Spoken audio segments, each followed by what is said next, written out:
Yun po mga idol, no? Nakalimutan ko po. Papunta na po tayo doon sa bahay, no? Nag-off cam kasi ako, akala ko ano ngayon. Ano pa lang ngayon? Yung unang kabilugan ng buwan. Pero maulan siya. Kaya pala parang galit yung mutya ng tubig sa akin. Yan. Pabalik na po tayo dun sa bahay. Nandito na po tayo. Sa ilog yan. Yan yung bahay. Eto. Kaya siguro Kaya siguro bumabaha bigla. Kasi dahil sa kailangan ko palang pakainin kailangan ko palang painumin yung mutya ng tubig, no. So ngayon masasaksihan niyo po kung paano ko papakainin yung or papainumin yung mutya ng tubig, no. At may orasyon po tayong ibibigay, pero silent lang po natin sa camera, no, para hindi tayo maano ng kalaban, kasi iba-ibang uri po ng orasyon yung pinapakain natin. May iba yung simpleng orasyon lang, may iba yung pang proteksyon, may iba naman pwede naman yung pangkalahatan. Hindi ko lang sasabihin kung anong orasyon yung papakain ko at papaliguan ko, papainumin, at depende na yun sa kanya. Basta ito yung ginagawa ko pag hindi pa nakakalabas yung unang kabilugan ng buwan, no? At medyo maulan din kasi, yan. At yan. At yung aso po na naririnig nyo dyan sa kabila, wala pong dyan. Wala pong mga tao, yung mga bahay na dyan. At yan, yan yung bahay na yan, yung nasa kabila. Wala na ding tao yan. Sira-sira na rin yung dun banda, sira-sira na din yun. Yeah, yun. Bago po tayo papasok dun sa bahay, babalik. Dito muna tayo, yan. Malapit din naman. Yan, malapit na. Muna tayo. Papakainin natin yung or papaliguan yung anting-anting natin sa tubig, or yung mutya ng tubig. Yan, dito ko lalagay yung camera, mga idol.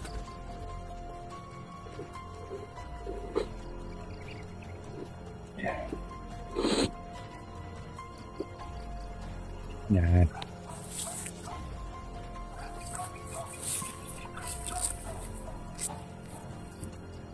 Yan, madidetect naman natin kung may mga kalaban na paparating, kasi malakas na yung natin, vision.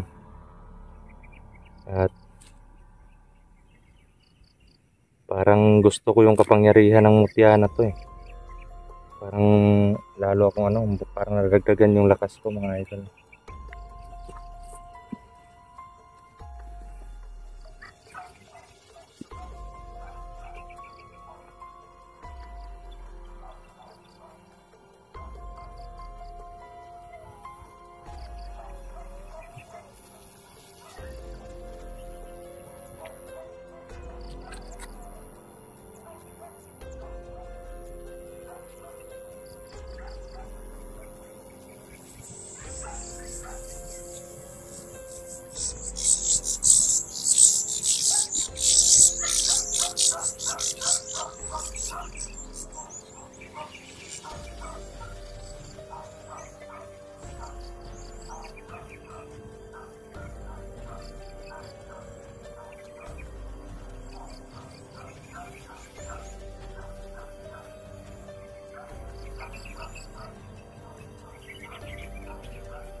So mga idol, no?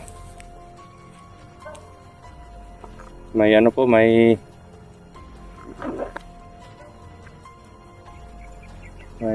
parang ano, parang yung baliw na ano, aso. Yung tawag sa amin yun sa Bisaya, ano yun, irumbuang, no? Irumbuang or baliw na aso. Pag nakakagat, grabe yung rabies niya.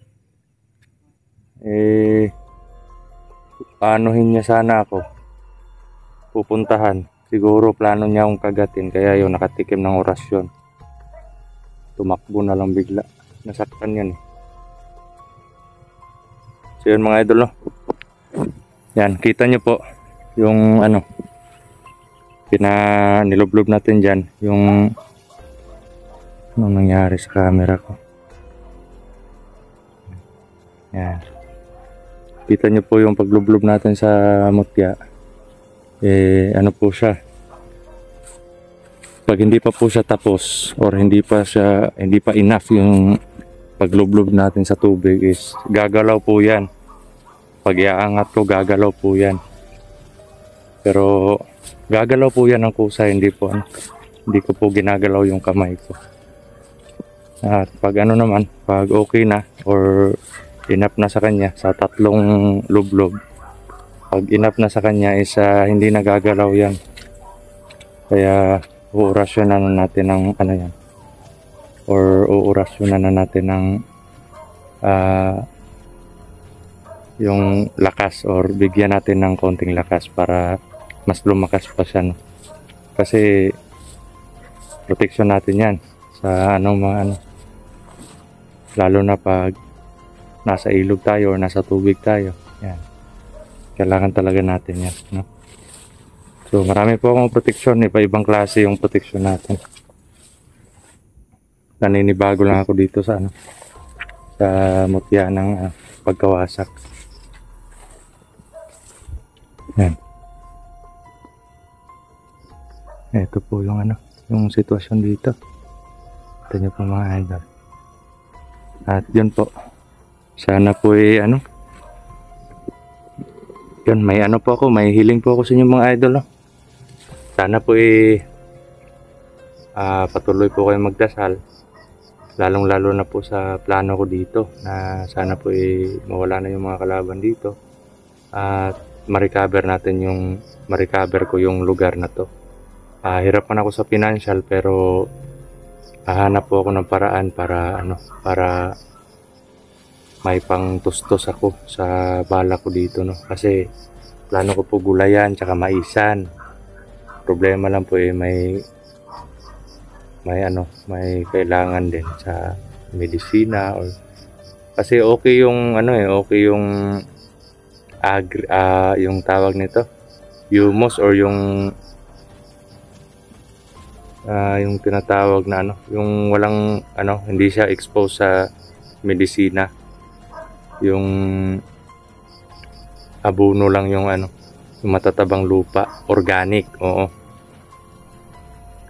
Pero katulad nito na medyo mataba pa yung lupa kasi ilang parang higit 1 taon na hindi na gagalaw o hindi na pagtaniman, kaya yung mangyayari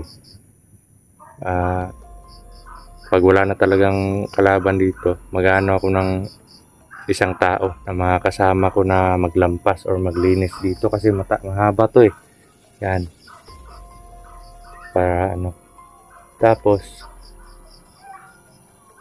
siguro ito lang yung ko kukunin, yan, ito lang yung kukunin ko, yung mga yero. Tapos ito iiwan ko to, itong yung maliit na kubo kasi sakasakali na na okay na, so magbabantay ako ng mga pananim ko, lalo na pag malalaki na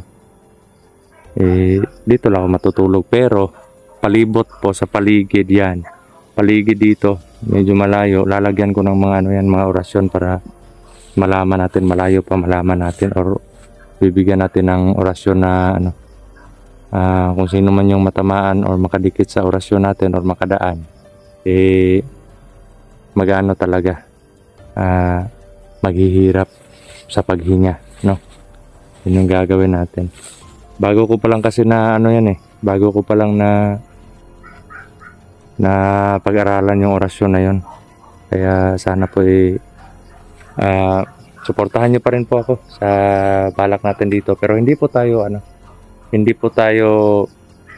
ito yung dahilan or hindi po ito ang sanhi para para tumigil tayo sa pag-explore. Mag-i-explore pa rin po tayo, no. Yun nga lang yung mga time na walang exploration or yung tinatawag na may free time tayo or bakanting araw, bubuhos ko po dito, no. Kasi sayang yung panahon, sayang din yung lupa. At yun nga lang, humihingi po ako ng sa inyo na sana pagdasal nyo po na maging successful yung plano, no.